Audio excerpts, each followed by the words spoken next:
Thank you so much.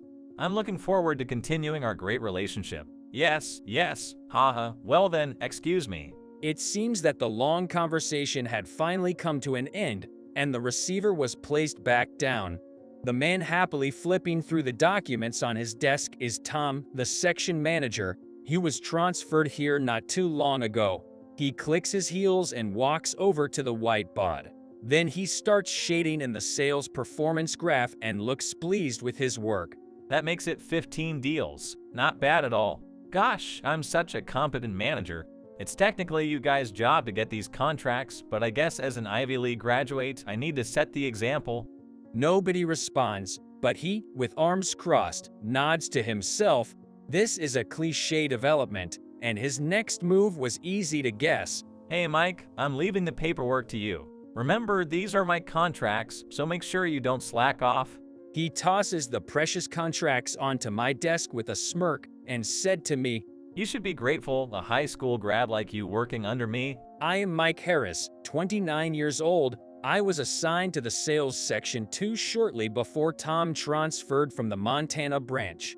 I'm just an average Joe. Tom checked everyone's educational backgrounds right after his introductory speech, while commenting on everyone's colleges, saying things like, oh, I know a professor from there, or I have a friend who went to grad school there. He finally came to me. He asked me about my alma mater, and I hesitated. You're not going to tell me you're just a high school grad, are you? Yes, I just graduated from my local high school. How embarrassing to have a high school grad working under me. Alright, here's a chance for you. Bust your chops and get some contracts in the next 3 months, and I might reconsider you for me. So, I hustled hard in sales, but no matter how many deals I secured, Tom would always claim them as his own. He would make just one confirmation call after receiving the contract from our clients and would then insist, I finalized this contract. It's mine. I've secured a total of 15 contracts, including the one from the recent call. Our company adds bonuses based on the number of contracts and sales figures. Yet, my contract count and sales numbers are still zero, even though I handle all the post-contract tasks, like notifying other departments and preparing delivery schedules. Tom, you're coloring the graph in the wrong place. What? Got a problem with it? You think a high school grad like you can critique me? This contract was also clearly got by me. Why are you taking credit? I personally do the final checks, making sure all the paperwork is in order, the quantities are correct, that's what makes a deal. A high school grad like you should just be grateful to have a job under my guidance. My colleagues glance at me. I've told them I appreciate their concern, but please don't defend me. I can handle this on my own. What a letdown. I was so excited to be promoted to the headquarters, and yet there's a high school grad in my team. It's also cheeky to get one contract after another. Oh, so you do know these are my deals after all? Suddenly, he threw something hard at me. It was a set of keys labeled document storage. Usually, it is the manager who controls them, and no one else is allowed to take them out without permission. Stay in there and clean or sort out the documents until I tell you to come out. Got it? And he said that around 10 in the morning, so here I am, still stuck in the storage room. I see. Still loves locking people in storage, that man. It's 12:40 p.m. Lunch break will be over soon, and naturally, Tom's nowhere in sight. I've cleaned everything and even got bored swinging the broom around. So now I'm on the phone with a friend from the Montana branch. Bob Wilson was a high school classmate of mine. He's one of my close friends. After attending a high school in New York, he went on to study at the University of Montana and then started working at the Montana branch. He is a really reliable guy who always tells me what Tom, the manager, was up to there. But why on earth would you be put into storage duty? That's just weird. Well, no matter how good an employee is at securing contracts, if they only have a high school diploma, my manager just doesn't seem to like them. Oh, I see. I could hear a heavy sigh from the other end of the phone. I hate to bring up bad memories, but Tom used to make those he deemed uneducated clean the storage all the time. First, he'd steal their accomplishments and then send them off to storage. Those folks, they've all quit by now. He's probably trying to get you to quit too. Yay, probably. He's always on about high school diploma this and Ivy League that. If he was really competent, maybe it'd be okay. Speaking of the storage room, there's a story about someone who was ordered to clean there before closing a deal and then had their accomplishments stolen by Tom. That was back when I was still in operations depth. Man, he's really a piece of work. There's no doubt he pulled the same stunts at the Montana branch, but there's little evidence. All the computers of those who resigned have been wiped clean, and no one has come forward to file any complaints. The only thing we have are a few eyewitness accounts. Bob and a few others tried talking to upper management, but they were turned away with a simple "there's no evidence." Even after I transferred to sales, 5 people have quit. Towards the end, they were told to go to storage almost every day. Even when we tried to stand up to Tom, they'd just end up saying, "I'll clean the storage, don't worry." I wish I could have done more, but being a University of Montana graduate, my words didn't carry much weight. He just brushed me off. Bob's a kind soul who chose the University of Montana because he was worried about his elderly grandparents. He moved from New York to be closer to them. I heard he'd commute from their place and often helped with chores and grocery shopping. He probably still lives with them, at least until his parents retire and move away from New York.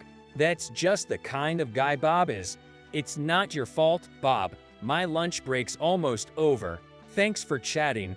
Not a problem. Now you're going to go back to cleaning. Nat, this place doesn't get much foot traffic, so there's not much to clean. I've finished. While talking to Bob, something occurred to me. The document storage at the Montana branch should be about the same size, a space that should have been cleaned quickly, yet the cleaning seemed to go on and on. What were they actually cleaning? Mike, everything okay? Bob, there's something I need you to do. Sure, anything. I explained my thoughts to him and hung up. I was deep in thought when the door burst open. It was Tom. What do you think you're doing using your phone without my permission? It's my lunch break. I can do what I want. I didn't leave this room and finished cleaning as you asked. Excuses. This is why I can't stand you people. If my subordinates are seen as low grade, it reflects on me. You're fired. I see. After being told I was fired, I walked past Tom to leave the room. Of course, I'd already neatly returned the broom to the closet. Cleaning up after oneself is important. Hold on. Can't you at least thank me properly? You may be a high school graduate, but you've been working as a member of society for a long time, so. You're right. It properly is basic courtesy. See you around.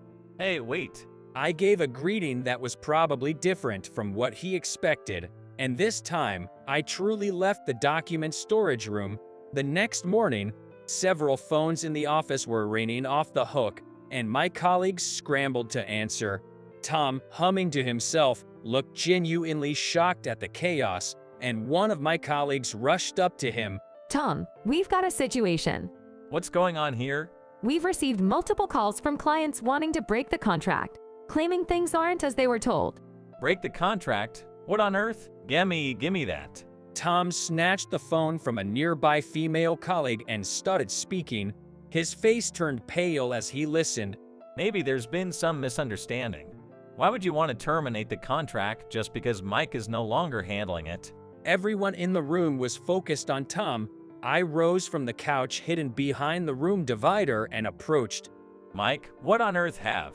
Taking the receiver from Tom's hand, I introduced myself and started talking. Good day, this is Mike speaking. Yes, I apologize for our oversight. Please don't worry. I will call you back right away. Yes, phones were ringing incessantly around the room. Nevertheless, my colleagues were echoing my sentiments to their respective callers.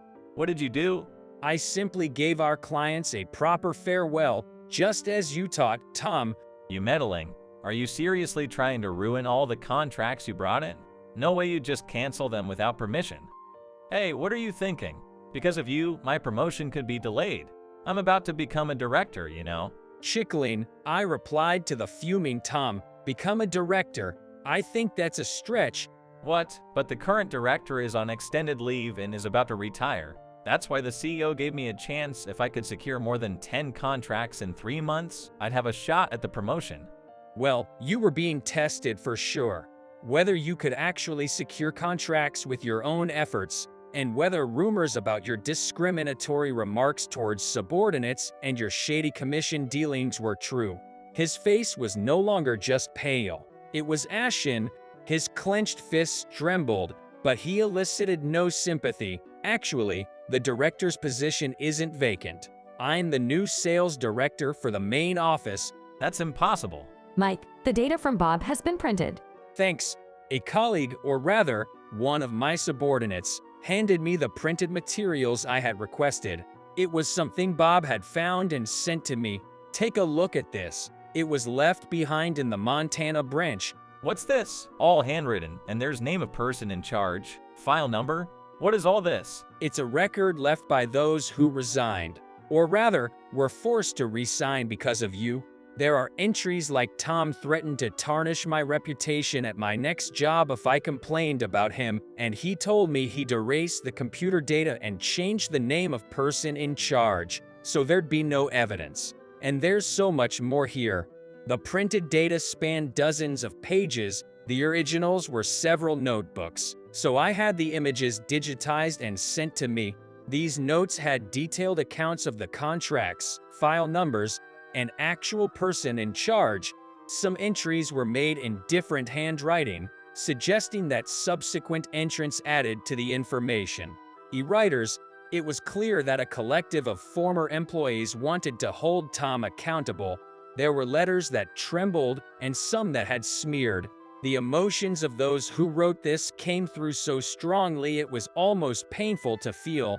For the record, none of them made formal complaints. They simply documented the actual person who took the contracts. Damn it, these can't be used as evidence. Don't worry, I've already contacted several clients listed here. While records show that you secured those contracts and took the commissions, the actual negotiations were done by the employees listed in this notebook. For those contracts not in the notebook, upon re-examination, some clients said, "I was surprised when Tom only showed up to stamp the deal." Tom looked utterly lost, slumped. He hangs his head and says nothing, but still trying to justify his actions. I'm an Ivy League elite, not like you low-educated folks. I deserve to be on top. They all have a cocky attitude. Contracts should be handled by elites like me. I just corrected that. What's wrong with removing nuisances afterwards? Everything is wrong. There's no other way to put it. It can't be. Whether one is competent at their job isn't solely determined by their educational background. Of course, working hard to get into college and studying for many more years than others is commendable, but that just means you've had the opportunity to deeply pursue the field you want to learn about. It shouldn't be for bragging to others. Among the people Tom drove to resignation with his contempt, there were those with only a high school diploma, and some had even dropped out of high school. Yet, it's clear that they were all competent at their jobs. By looking at the handwritten notes compiled in a notebook or the number of contracts they handled, one can easily discern this. It's a pity that the Montana branch let go of such talented people. Even when I talk like this, the man in front of me doesn't seem to show any remorse. Where the hell did they leave this thing? It's in the storage closet for cleaning supplies at the Montana branch. Only staff who've borrowed a key from the manager can enter that room, and cleaning companies aren't allowed in. Probably only those ordered by you to clean the room would have found it.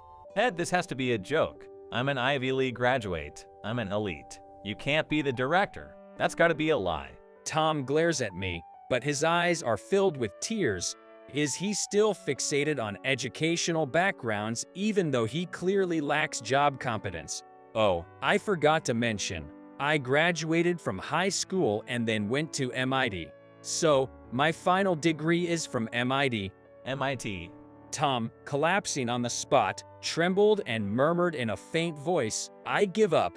Placing so much importance on academic backgrounds sure can be something." A few weeks later, Man, I'm so tired.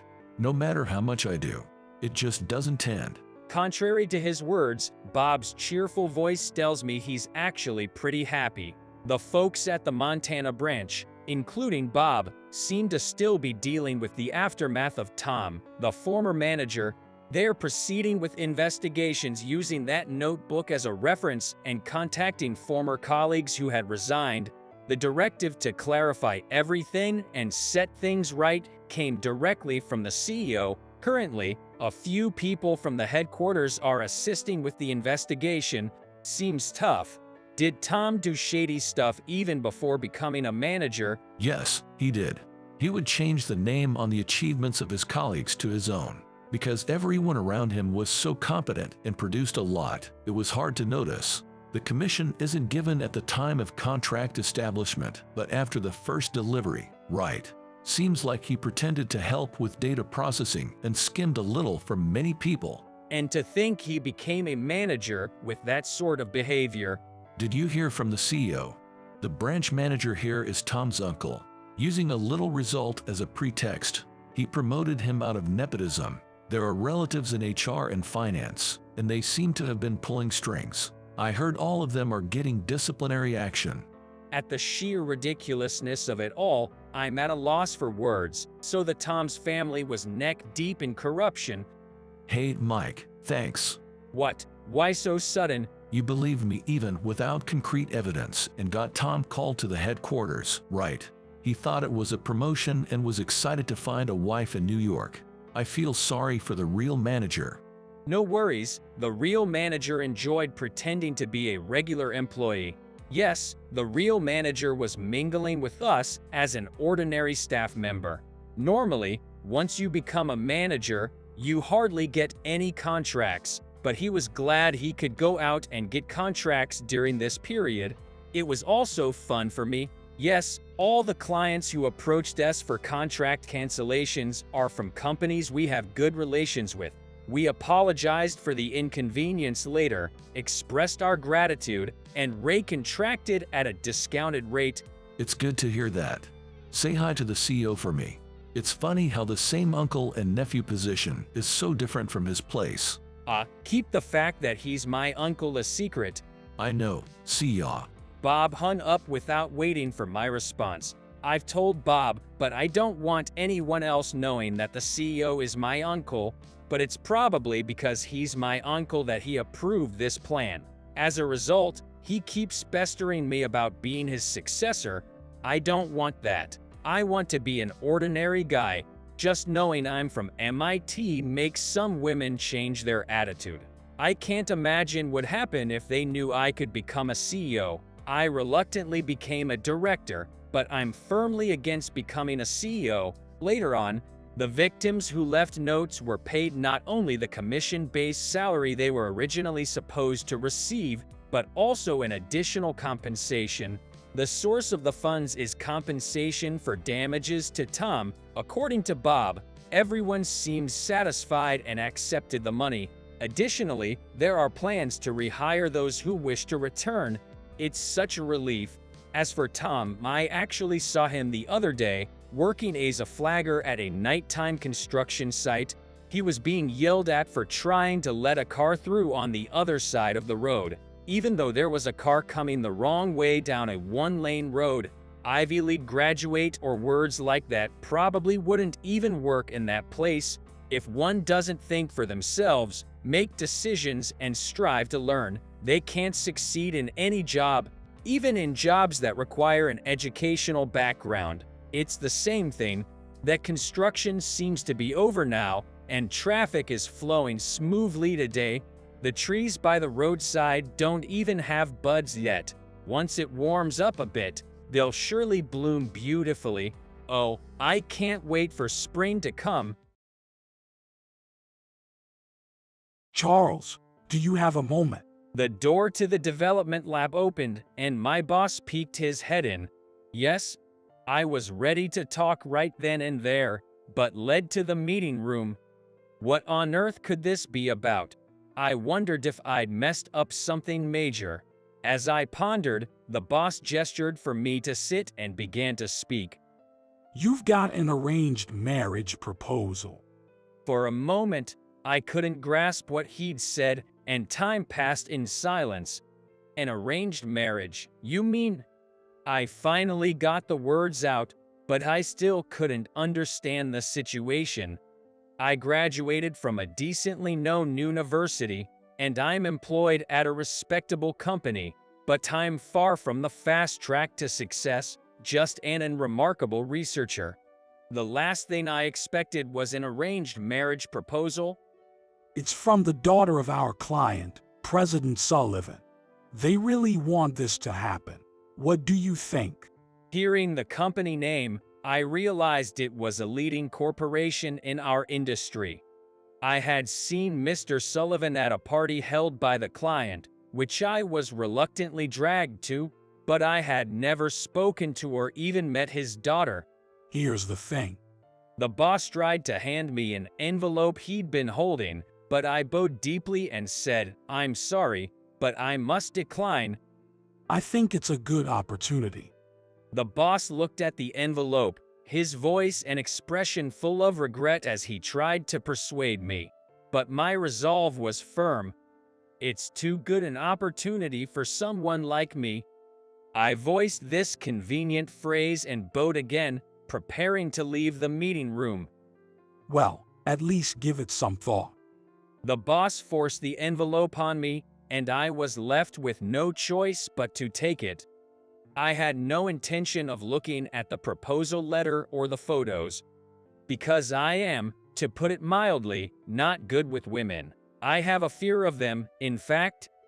As a preschooler, I was thin, but from the time I entered elementary school, my body started to grow rapidly, and by the time I was in 3rd grade, I had become noticeably overweight. Because of my physique, I began to be mockingly referred to as chubby. Boys' teasing was innocent and simple, but girls' teasing was laced with malice and disgust. My nickname changed from fat to pig, and the mental and physical bullying escalated.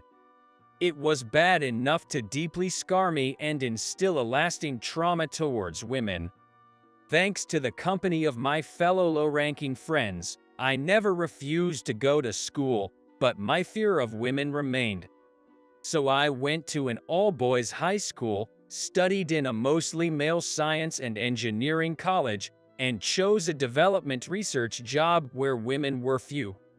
The only women I can speak to normally are my family, my mother and sister. But since I started living alone in college, I hardly talk to them. When I turned 30, I could feel, even if they didn't say it, that my parents were genuinely worried about my future. My sister got married at 25 and now has 2 sons. Some of my cousins have also settled down, with families of their own. During the few times I visit for Christmas or Thanksgiving, my tactless relatives never fail to ask questions like, "Aren't you going to settle down and give your parents some peace of mind? And haven't you found anyone yet?" So, in the recent years, my visits have become less frequent, and before I knew it, I turned 34. It's not that I don't want to get married because I'm scared of women. There was one woman who was kind to me when I was a child. If she were still around, I might want to marry her. What was her name? I couldn't remember and gave up on the idea of a woman who would love a man who can't speak well and can't remember her name. About 2 weeks later, the boss came into the development research lab again, and I had a bad feeling. Usually, these premonitions are right, and I found myself seated in the conference room. About that arranged date we talked about the other day.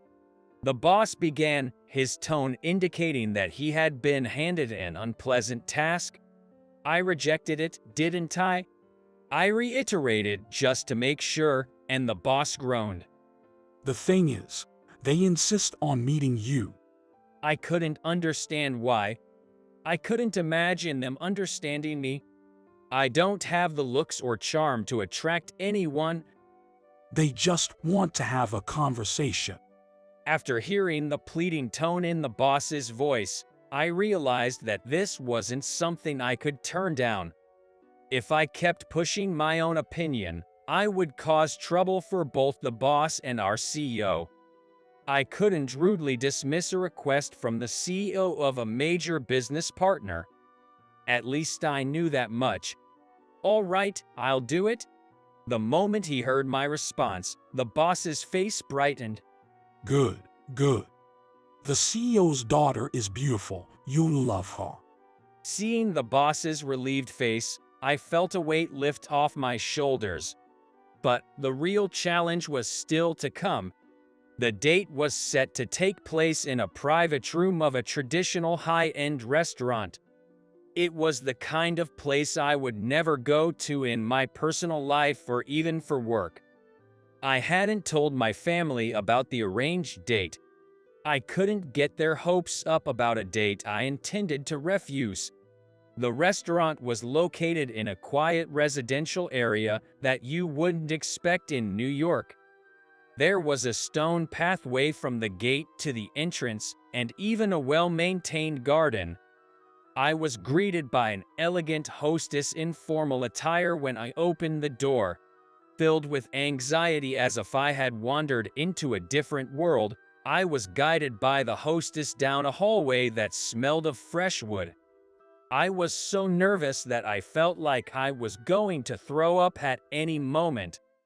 The hostess stopped, folding her dress neatly before kneeling down and placing her hands on a door. The guest has arrived. The door was divided into a top part with a glass window and a bottom part with paper, allowing me to see inside. I could see the back of a woman with black hair, dressed in an elegant dress. She exuded an aura of grace and beauty. As the door opened slightly, instead of stepping forward, I was overcome by fear and stepped back. I turned on my heel and faced the exit. Wait up, please. A woman's voice came from behind. Startled, I couldn't bring myself to turn around due to fear. The woman in the dress approached and said, "Don't you remember me?" as she tightly gripped the back of my shirt. Startled, I turned around to see an elegant and beautiful woman. It was hard to believe we had anything in common. Here, lift this up, please. She softly held my hand and guided it to the hem of her dress. No, a bit further inside. Taken aback by the unexpected turn of events, I was about to withdraw my hand when I noticed something on her right thigh. A small surgical scar. Could it be Kathy? At my question, the woman let the corners of her eyes droop in a soft smile. Yay, it's me, Kathy Anderson. Long time no see, Charles. I never thought I'd have such a reunion with my first love, the only woman I ever thought I could marry.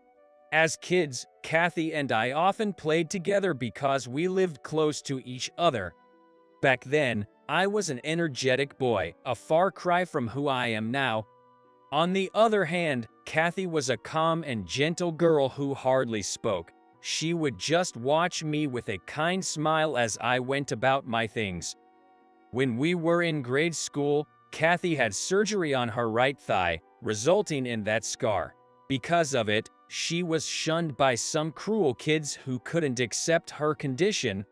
I stood up for Kathy and always protected her. Yes, I had a sense of justice, but my desire to protect the girl I loved was stronger. I never confessed my feelings to Kathy, but just being with her made me happy. We naturally assumed that we would continue to grow up together. However, when her parents divorced, Kathy moved away with her mother. Being just a kid, I couldn't think of a way to keep in touch with her. Since then, I haven't seen her. But the daughter of Mr. Sullivan. As I muttered, Kathy grinned. My mother remarried Mr. Sullivan. They got married after I started working, so I'm still not used to this name. So, Kathy's mom met Mr. Sullivan and they remarried. What a Cinderella story. As I was lost in thought, Kathy said, "Let's not talk here, let's go inside," bringing me back to reality. We had been standing in the hallway, chatting. When I opened the door, I saw my company's CEO and Mr. Sullivan sitting across each other, having a drink. I'm very sorry for the earlier confusion. I lowered my head in apology, and laughter erupted from both men. I finally got to meet you, Kathy's first love. As Mr. Sullivan said this, Kathy blushed and shouted, "Dad." It seems they have a good father-daughter relationship. Our CEO said, "Charles is a dedicated and excellent researcher. I can vouch for his character," which made me feel even more embarrassed. Both men left, saying they didn't want to interfere with young people, leaving Kathy and me alone. Sitting across from Kathy, an elaborate multi-course meal laid out before us. I hadn't even dreamed of such a reunion with my childhood friend, so I felt a strange sensation. Normally, my heart would race and I'd be too tense to say a word if a woman merely approached me.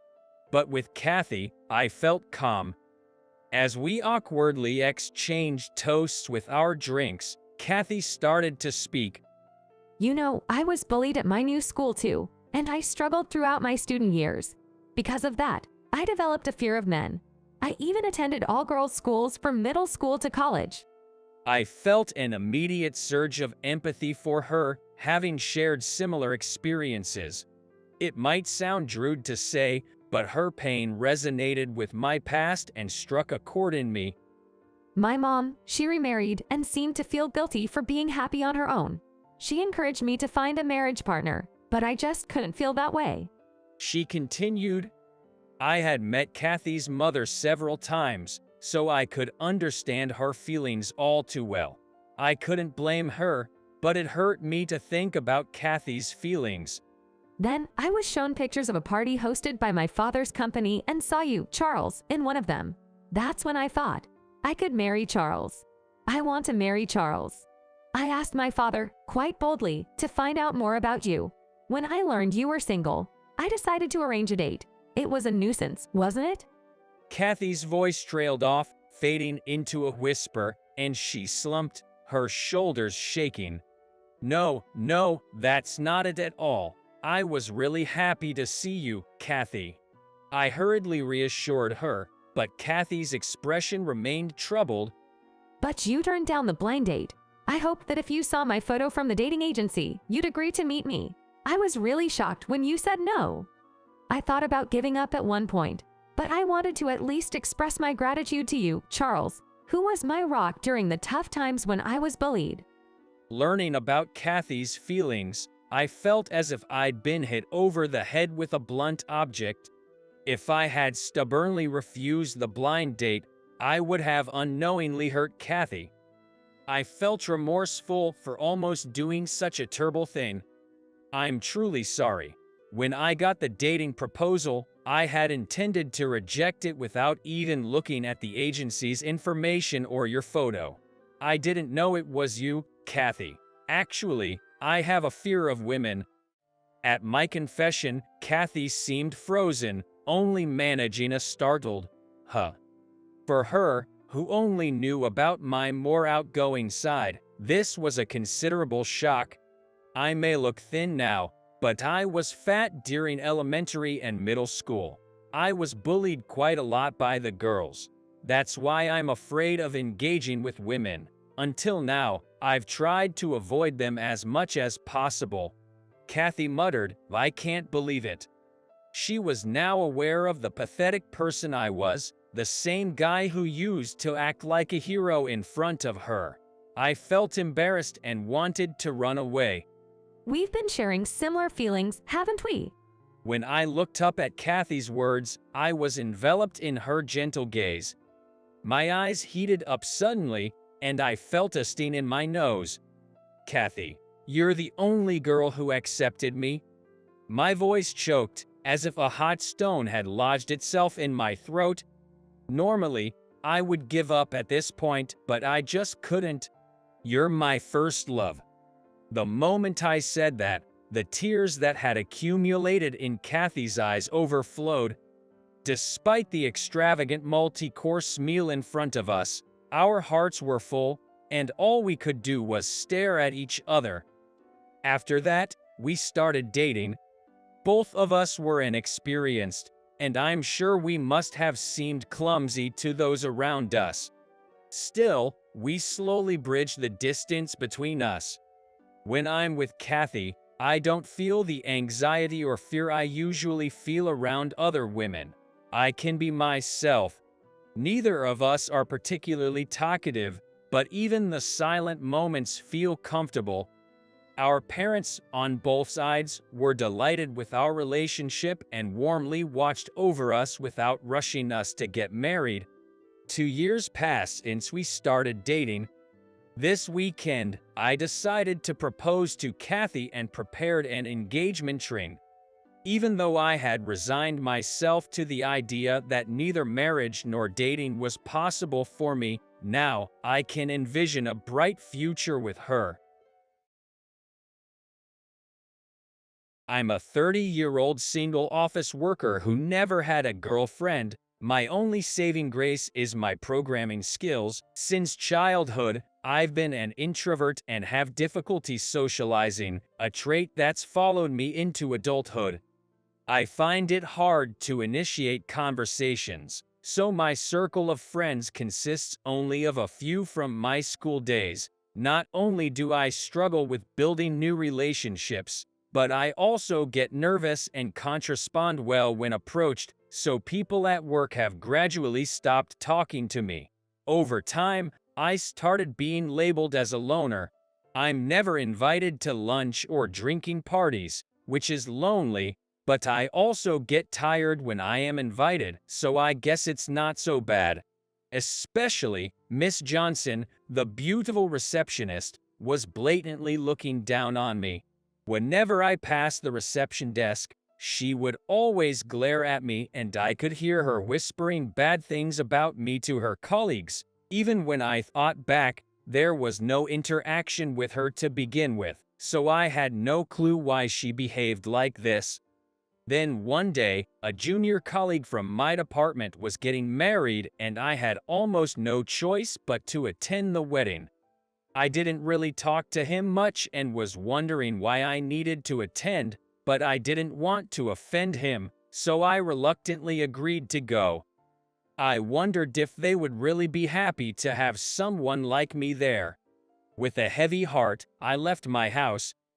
On my way to the wedding venue, unfortunately, I found an old man collapsed on the ground in a park. If it wasn't a crowded place, I would think someone else will help, but there was no one else around. I couldn't just ignore him, so I ran to the old man and called an ambulance. "Are you okay?" "I've called an ambulance," I said, and although he was struggling to breathe, he said, "Thank you."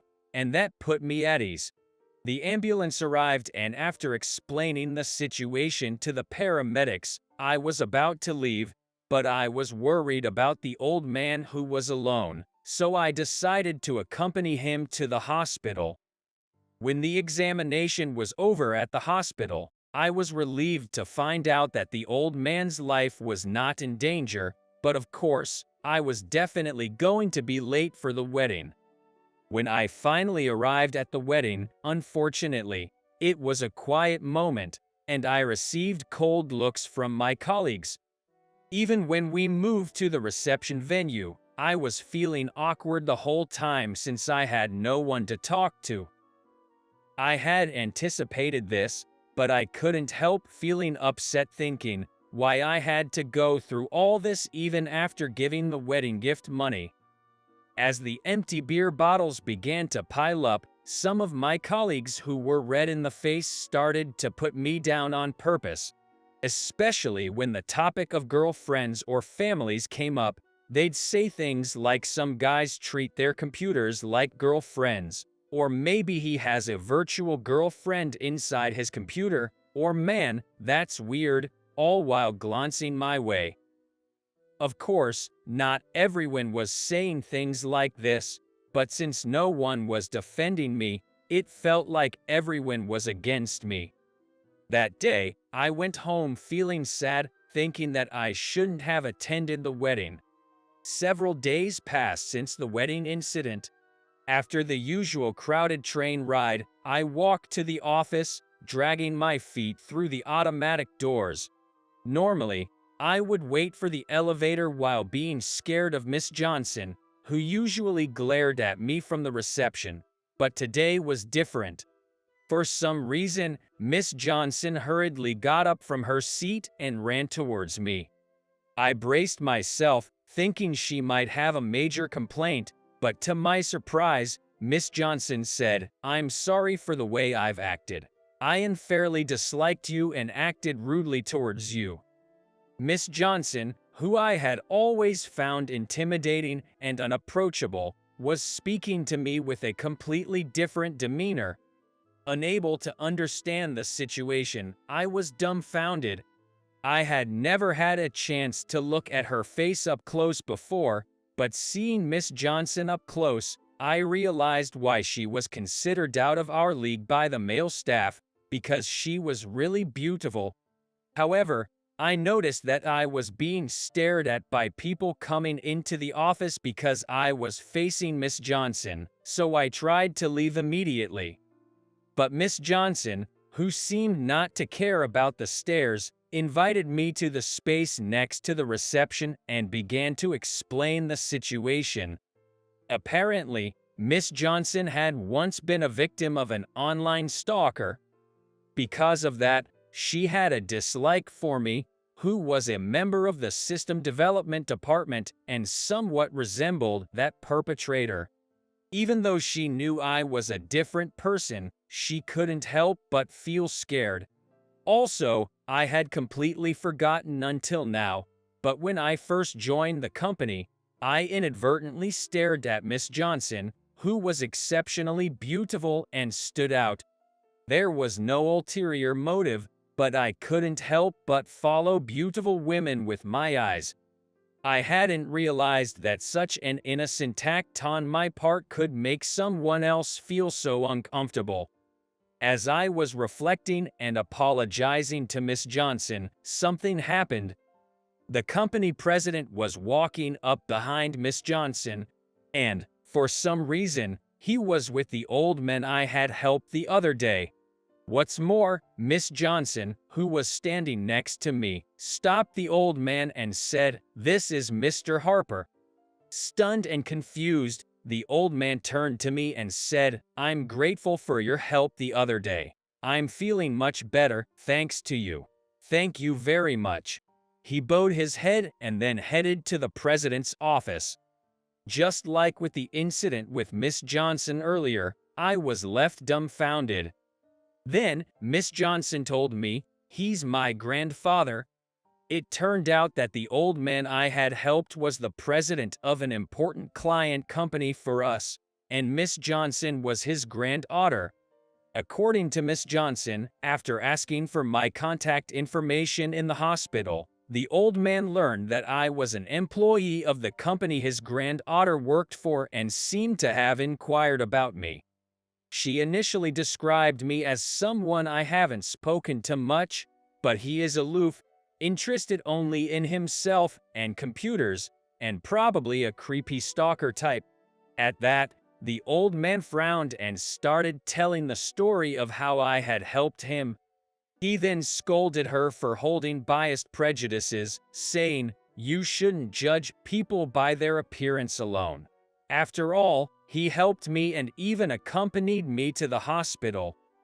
Miss Johnson said she deeply reflected upon hearing the old man's words. So that's why she apologized to me with such intensity earlier. I thought it was an odd coincidence, but I was glad that Miss Johnson's misunderstanding had been cleared up.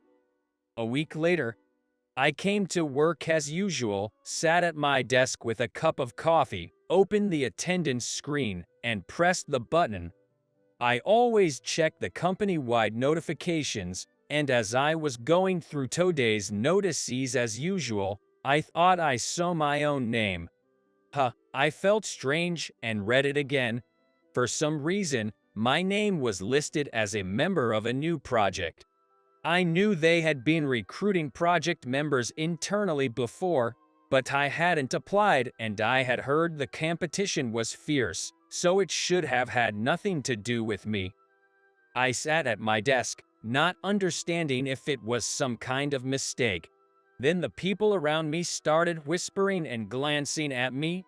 I was fed up with being treated this way again, just because of a mistake. Then, the department head appeared on the floor and started the usual morning meeting. Good morning. Let's start the morning meeting. The major announcement for today is about the new project, I guess. I assume everyone has checked the shared file, but let's just confirm it again for confirmation.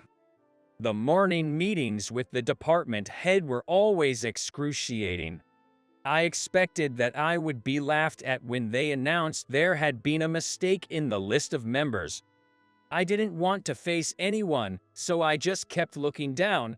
But for some reason, when they announced each member's name, mine was called as a matter of course. As expected, the room buzzed when my name was called. After all, in our department, I was the only new member announced, and the two people who were expected to be chosen were not included. The engineers were me and two from another department, totaling 3. Then, someone asked, "Is Mr. Harper in?" The department head said, "Yes," as I read out earlier, "he is in." The president told me to definitely include Mr. Harper in the members. Mr. Harper, do your best. I wondered why the president would, but there was no way to find out. As I was thinking about how many strange things had been happening recently, Miss Johnson approached me as I arrived at the entrance. Can I talk to you for a bit? Oh, sure. About the new project members announced today. According to what Miss Johnson shared with me, the old man I helped had remembered someone in our company saying, "Harper is diligent and his system development ability is flawless, but he's too introverted and annoying." Po Harper, that's a pity. He had been curious because Harper was an unusual surname and he thought it might be about me. That's why he had asked Miss Johnson in detail about my job level and evaluation within the company. Miss Johnson had said that I was very knowledgeable and excellent in programming in the system development department, but not very good at socializing and wasn't properly evaluated. I was surprised that Miss Johnson knew so much about me, even though she was a receptionist, not HR staff. When I wondered why she knew so much about me, Miss Johnson continued, "I have a friend who works in human resources. They told me." When she told the old man about it, he said, "It's too bad he's not appreciated even though he's excellent. Communication skills are necessary for sales, but engineers should be properly evaluated in their specialized fields. We should find a way to let Mr. Harper demonstrate his abilities. Maybe we should propose to include him in the next project." I was always labeled as a loner by everyone, always drawing the short straw and thinking that I would continue to live a dark and solitary life. But then, out of the blue, a chance presented itself.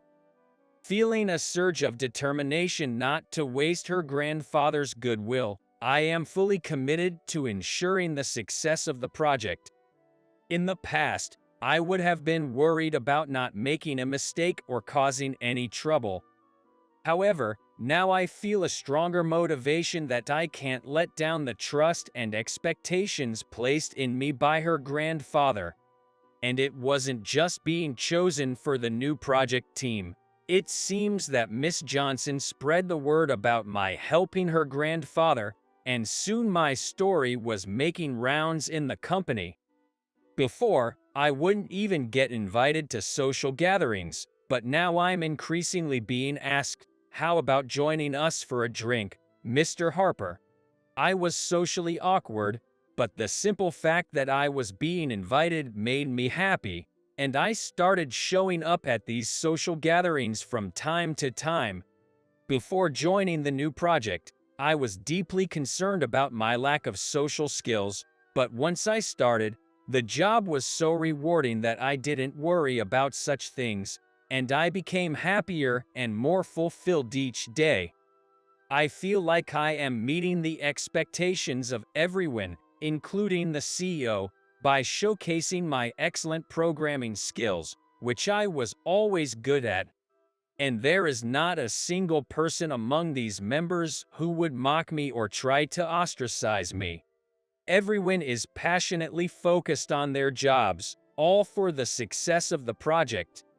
It seems that her grandfather, who knew about my trouble with conversation despite being competent at work, advised the CEO on how to make the most of his employees. In this project team, embracing individual personalities has also become one of the themes.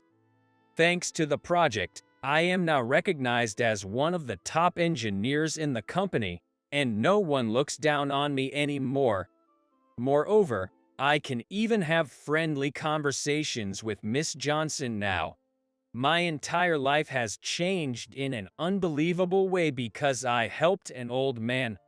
I plan to continue working hard so that I can be of use to everyone, and if possible, I hope to grow even closer to Miss Johnson.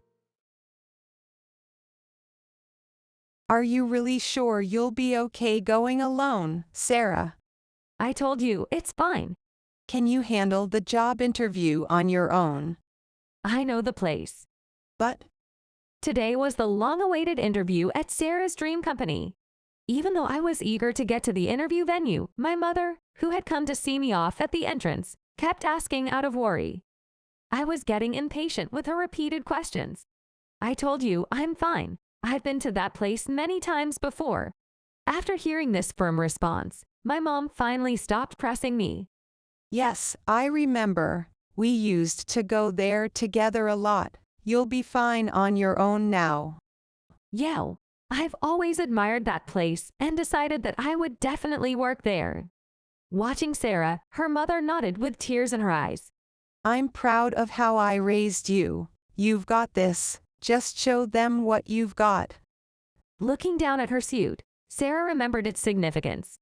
This suit had a lot of sentimental value. It was what her mother wore when she was younger. When I was little, after my father had passed away due to an illness, my mother crafted this suit herself.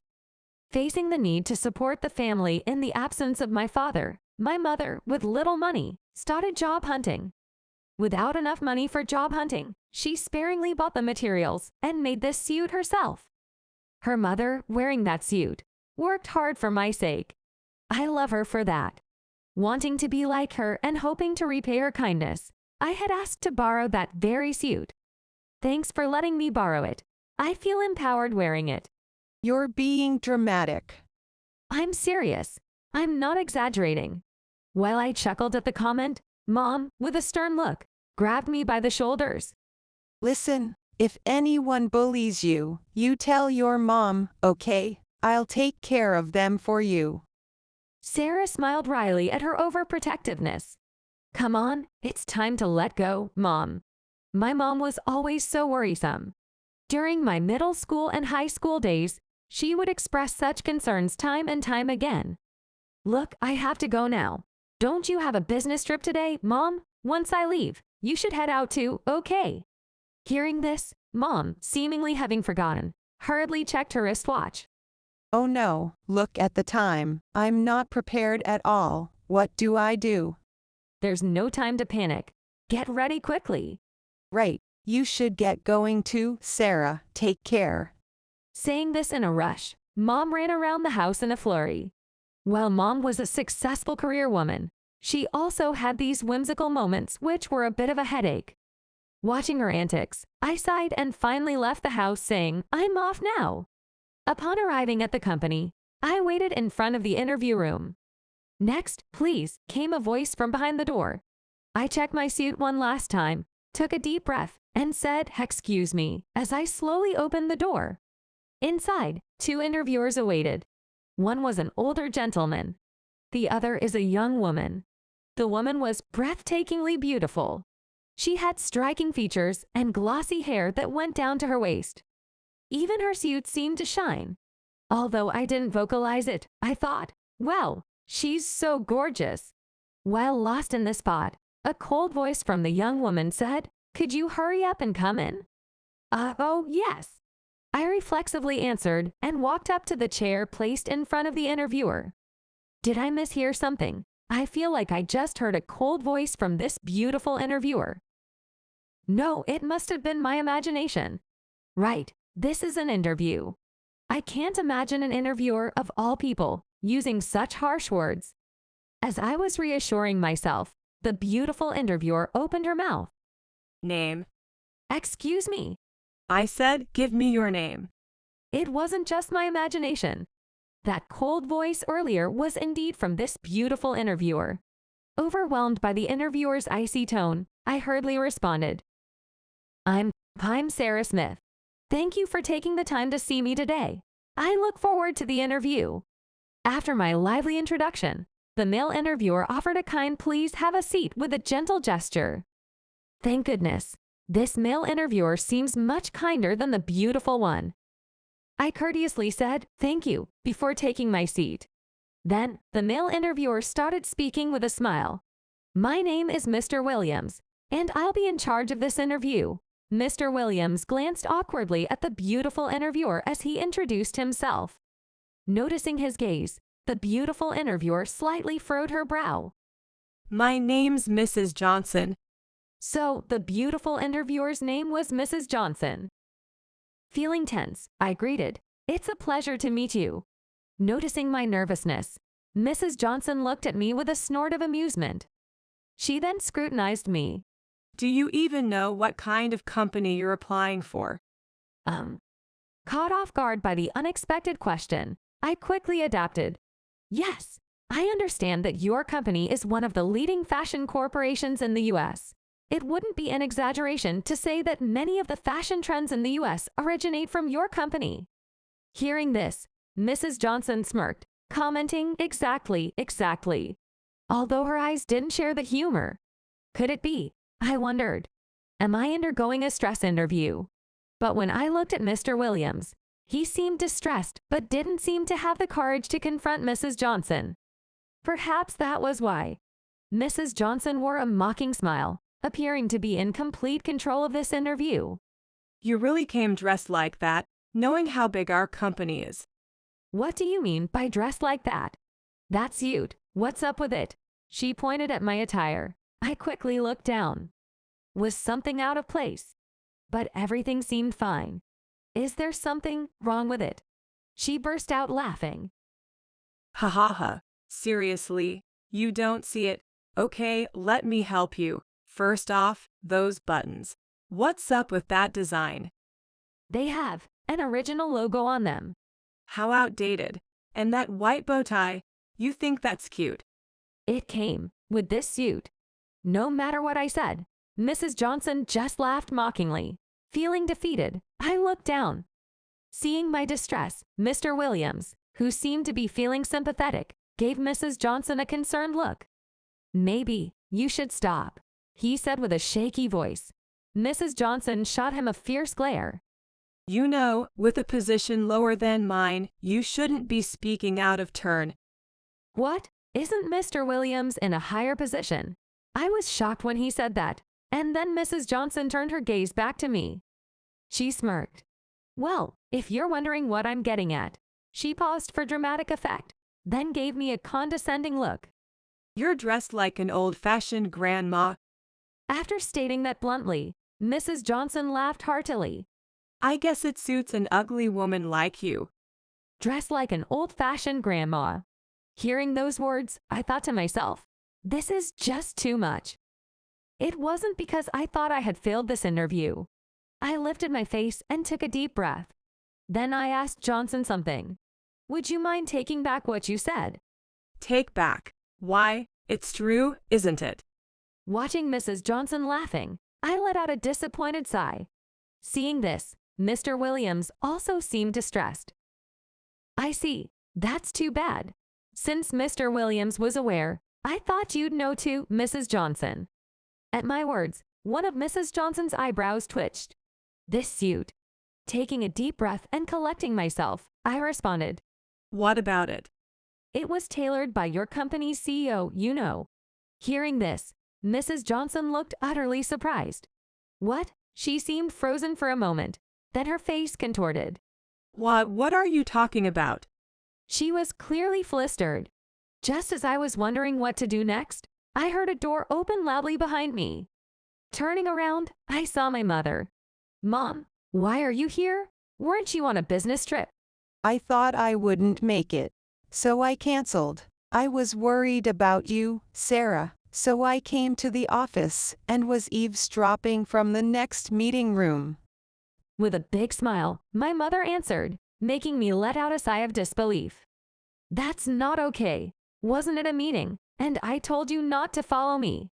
Well, the HR director told me it was fine and let me use the meeting room. Besides, I left everything to Mr. Miller. That's not the point. Don't just dump everything on Mr. Miller just because you're the vice president. You're putting too much on him. Oh, he gladly said, leave it to me. At a loss for words, I sighed heavily. While I was having this exchange with my mother, Mrs. Johnson looked lost. On the other hand, Mr. Williams stood up and bowed deeply to my mother. Thank you for your hard work, Mrs. Smith. Mr. Williams was greeted with a light wave and a smile from my mother. Then she turned her smile towards Mrs. Johnson, although her eyes weren't smiling. You're Mrs. Johnson, right? Facing my mother, Mrs. Johnson turned pale as if she had seen a ghost. What did you say about my daughter's suit? She's your daughter. With a common name like Smith, I didn't realize. Ignoring Mrs. Johnson's attempt to deflect, my mother pressed on. Answer the question. What did you say about my daughter's suit? Finally, with a voice as soft as a mosquito's buzz, Mrs. Johnson replied. I said, it's old-fashioned and makes you look like a grandma. My mother, still smiling, nodded in acknowledgement. It seems you're not familiar with this, Mrs. Johnson, so let me, the founder and CEO, explain this suit to you. Mrs. Smith began. This suit was used as the model for a certain popular brand of ours. With that explanation, Mrs. Johnson quickly lifted her bowed head. Yes, Johnson, the one you're wearing right now. It's strange. Any of our employees should recognize my daughter's suit at first glance. Indeed, what the mother said was right. Mr. Williams knew. He knew what suit I was wearing. This suit, all its design, was my idea. The original logo imprinted on the buttons is a precursor to our company's logo, and the white ribbon paired with the suit was a trendsetter at that time. You don't even know the company's history. Even if you're good-looking, it seems your knowledge isn't fit for our company. Please, wait. I didn't know. Please, can you forgive me? Ignorance doesn't cut it in the real world. It's common sense for professionals to always be learning. Well, I'm not entirely heartless. If you didn't know, then I'll forgive you as long as you study more about it. Mrs. Smith's words lightened Mrs. Johnson's face. Thank you. However, the relief was short-lived. But that's if the only thing you disparaged was the suit. What? It wasn't just the suit you belittled, was it? When Mrs. Smith said this, Mrs. Johnson's face went pale, recalling something. Mom, maybe it's enough. I tried to intervene, but my mother was visibly angry. From my past experiences, when she gets this angry, there's no stopping her. You called my daughter ugly, didn't you? How do you plan on explaining that? I felt pity for Mrs. Johnson, looking so pale in front of the CEO, and tried to defend her. Mom, I'm not bothered by it. And if I'm being honest, it's true. But she retorted sharply, that's not the point. Johnson, maybe you don't understand because you're young, but your own child is the most precious and the most beautiful thing in the world to a parent. Because they are dear to you, you can keep pouring out unconditional love, even in the toughest situations. I've always showered my child with love. Who wouldn't be offended if someone insulted their cherished child? Mom. That's right. Growing up without a father around, my mother always took care of me. She always loved me. Because of this, she always told me, Listen, if someone bullies you, you tell me, all right, then I'll go and set them straight. now was that time. My mom was trying to stand up for me. Tears welled up in my eyes as I felt my mom's deep affections for me. Mom asked Mrs. Johnson in a gentle voice. Weren't you raised the same way, Johnson? When posed with this question, Mrs. Johnson, perhaps reminded of her own parents, showed a sudden realization. Making up his mind, she looked into my eyes and slowly bowed his head. I'm so sorry. Seeing Mrs. Johnson like this, my mother seemed to feel a sense of closure, letting out a deep sigh. I'll let you off with a demotion and a transfer. The demotion will be followed by a transfer from the headquarters, so it's a pretty significant move. Perhaps hit hard by this decision, Mrs. Johnson replied dejectedly, I understand. Your new location, let's see, Johnson, you'll be going back to your hometown. This appears to be unexpected. Facing the CEO, Mrs. Johnson shows a surprised expression. Seeing Mrs. Johnson's reaction, Mom let out a chuckle. This time, her eyes sparkled with genuine amusement. Go back home and take care of your parents. The warmth of Mom's smile must have melted her heart. Mrs. Johnson finally showed me a genuine smile. Yes, thank you so much. In the end, the interview for that day was postponed, and it was decided to reschedule for another day. When I interviewed again, I was successfully hired at my mother's company on my own merit. Having finally achieved my long-time dream of working for the company, I had a request from my mother. Mom, at work, please treat me not as your daughter but as a regular employee. Of course, I am the CEO, after all. I can't show everyone my motherly side. I felt relieved at her response, but only for a moment. But she hesitated. But what? I had a bad feeling about this. Whether she knew my concerns or not, she said, If someone ever bullies you, you come tell me, okay, I'll set them straight for you. At my mother's predictable line, I could only sigh and say, I knew it. And then I responded with a line of my own. Come on, it's time to let go a little, Mom. It's annoying when filthy and stinky folks gather in the park. It affects the reputation of the town. Homeless people should leave right now. The shouts of a man and a woman echoed, making me and my fellow homeless friends rush over. The man then kicked at Smith, exclaiming, "Scum of the society," causing the free lunch we had received to spill all over the ground. How could you do that? Stop it. I stood in front of Smith, staring intently. Others around quickly picked up the scattered food and cleaned it up. We hold these food drives here with permission from the local authorities.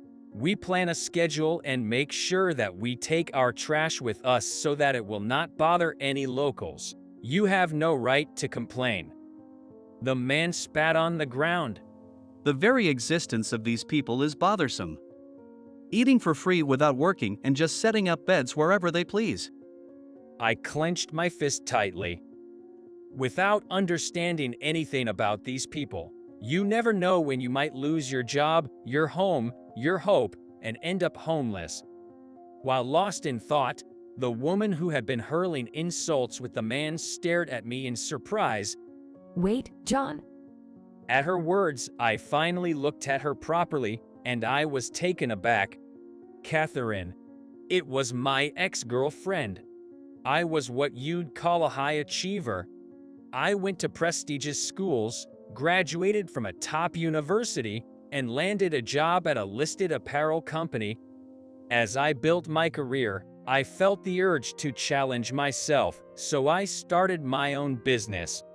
I launched an online apparel store, quickly growing my annual sales to $10 million.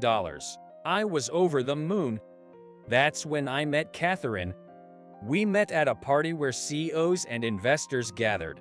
Enchanted by the beautiful and stylish Catherine, I, who had always been more into studies than dating, quickly fell for her. Looking back now, I realize Catherine was after my money, but back then, I was completely blinded by love. I spoiled her with meals at fancy restaurants and bought her luxury brand goods. Her happiness made me feel good. I decided to expand my business more for Catherine's sake. Around that time, a famous designer from the company I used to work had approached me about starting our own brand. I jumped on board and ordered the batch he suggested. I not only sold online but also opened stores in prime location in 3 major cities. But the clothes didn't sell. I ended up with a lot of unsold stock. Trying to sell like the big brands was a mistake.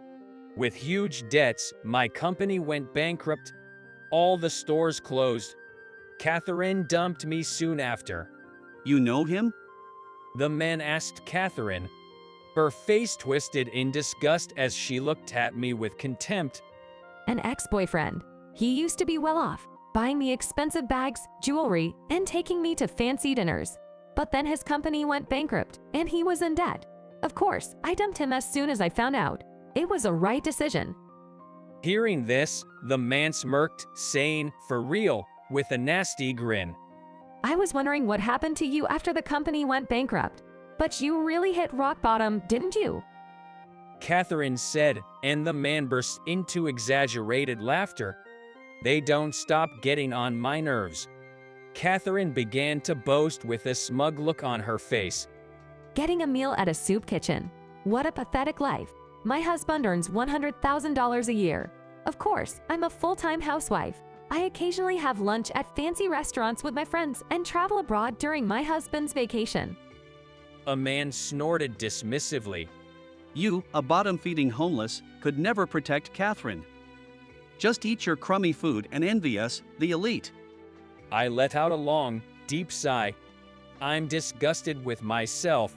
Hearing this, Catherine and the man burst into laughter.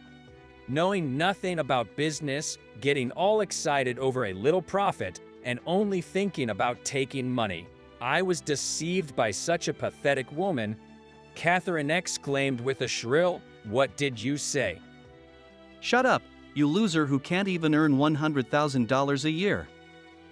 The man glared menacingly. Suddenly, the homeless who had been watching the scene erupted in laughter. What's so funny? Feeling mocked, Catherine got angry. A man named Aaron, who was with me, stepped forward. She's way off the mark. Then, Smith added. John earns $13 million a year. Hearing this, Catherine's eyes widened.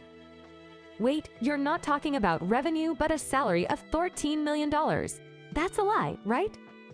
The man also looked shocked. That's gotta be a lie. You're just trying to get back at us for making fun of you, but we're not buying it. I calmly replied, "It's not a lie. I once went bankrupt and was buried in debt, even becoming homeless. But now, I'm running a company again. I had lost a lot due to the bankruptcy and heavy debt. Not just my company and money. The designers who were going to launch our brand left me, and all the employees quit. Even CEOs and investors I had ties with distanced themselves from me. My own family cut ties, not wanting to be burdened. My girlfriend Catherine, whom I believed loved me, said, 'They say when the money's gone, the love's gone. You're worthless without money,' and brutally dumped me, making me lose trust in humanity. I sold off the company's building, stocks, my luxury condo, car, and all high-end brand items to repay the debt. All I had left was a little change. With nowhere to go, I sat on a park bench near where my company used to be and drank. It was winter. As it got darker, it became colder, and snow began to fall. I wouldn't mind dying here now. It doesn't matter even if anything happens to someone like me. Feeling this way, a hand suddenly pulled me up. If you stay here, you'll freeze to death. A scruffy, bearded homeless man stood before me. That was Aaron.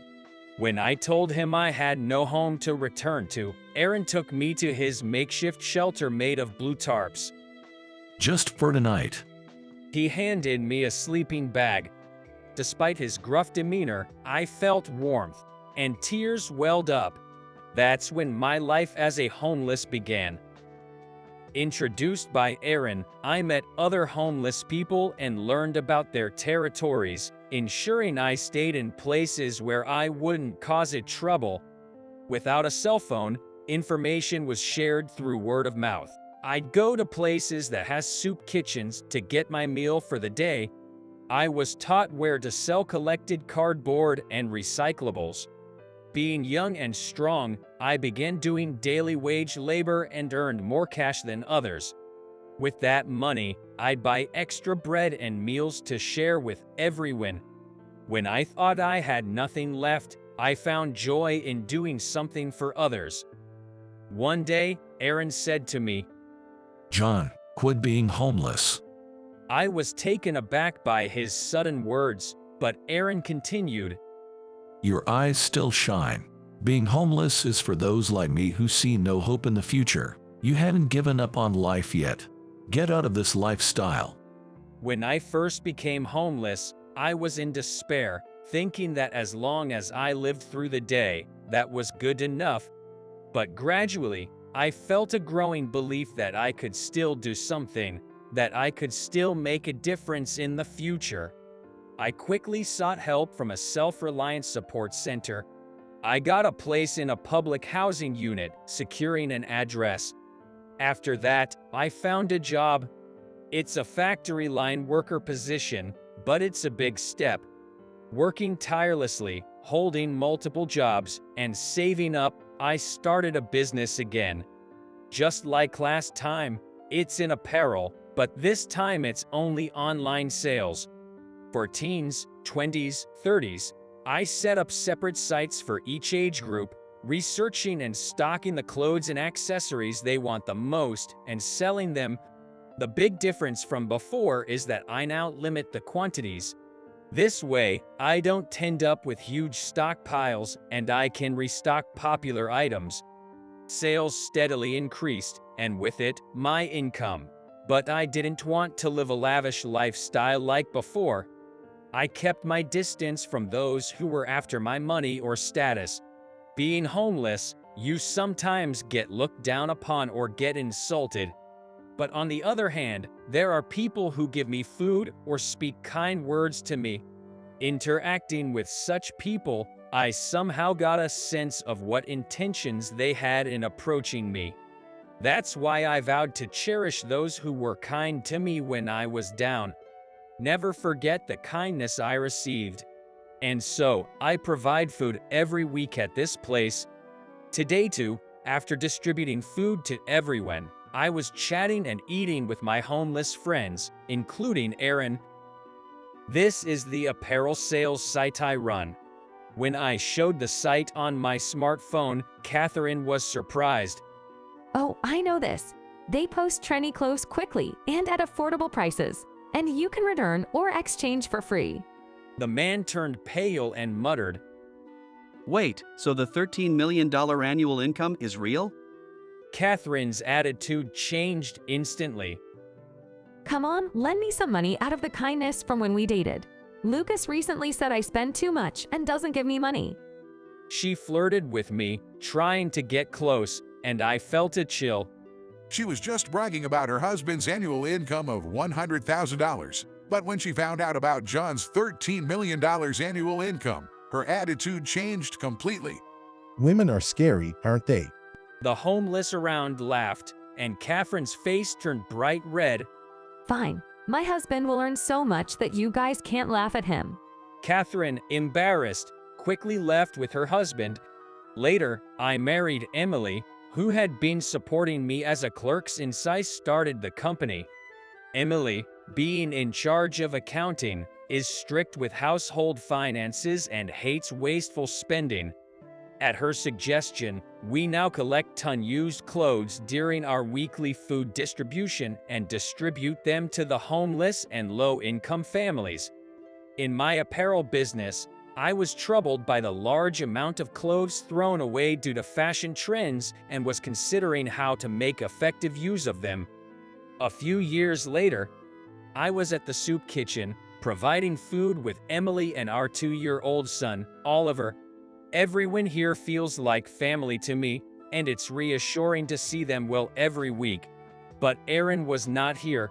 He passed away last year, watched over by me, Emily, and our homeless friends. Since Aaron had no relatives, I took care of his remains and held a funeral. Eat up. At my clumsy sin's words, everyone's faces lit up with smiles. Then, my eyes darted to the back of the line, and I was taken aback. It was because Catherine and her husband were standing there. I wasn't the only one who noticed.